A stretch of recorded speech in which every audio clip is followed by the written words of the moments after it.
আপনার ঔষধের বাক্সে কি লুকিয়ে ছিল বিপদ? এক ধাক্কায় 16টি ঔষধ নিষিদ্ধ। বড় সিদ্ধান্ত কেন্দ্রীয় সরকারের। তাহলে এতদিন কি খাচ্ছিল সাধারণ মানুষ? দেশ জুড়ে তোলপাড় ফেলে দিয়েছে কেন্দ্রের নতুন সিদ্ধান্ত।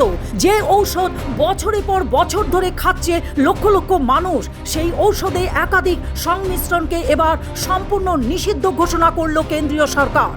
এক ধাক্কায় 16টি ফিক্সড ডোজ কম্বিনেশন বা এফডিসি ঔষধের উৎপাদন, বিক্রির বন্টন এবং সরবরাহ বন্ধ করে দেওয়া হলো। প্রশ্ন উঠছে, তাহলে কি এতদিন ধরে বাজারে বিক্রি হওয়া এই ঔষধগুলো আদৌ নিরাপদ ছিল? ঔষধ নাকি স্লো পয়জন? বিশেষজ্ঞ কমিটির রিপোর্টে চাঞ্চল্যকর দাবি। কেন্দ্রীয় স্বাস্থ্য মন্ত্রকের দাবি আরও চাঞ্চল্যকর।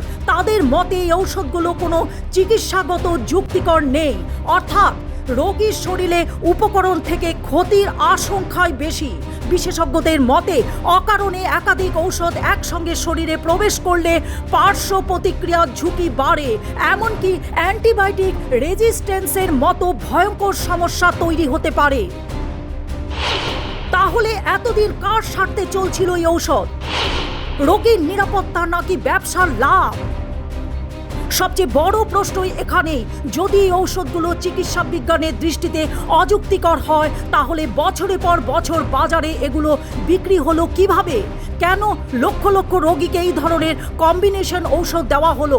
এই প্রশ্ন এখন ঘুরপাক খাচ্ছে চিকিৎসক মহল থেকে শুরু করে সাধারণ মানুষের মধ্যে।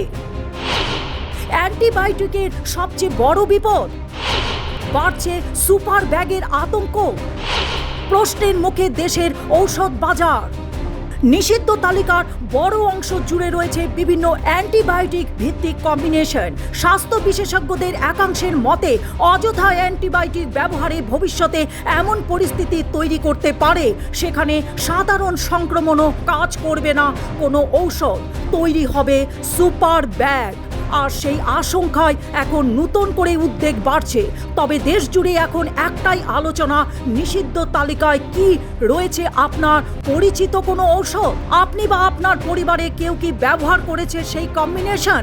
কেন্দ্রের এই সিদ্ধান্তে নতুন করে প্রশ্নের মুখে দেশের ঔষধ বাজার, আর সেই প্রশ্নের উত্তর খুঁজছে গোটা দেশ।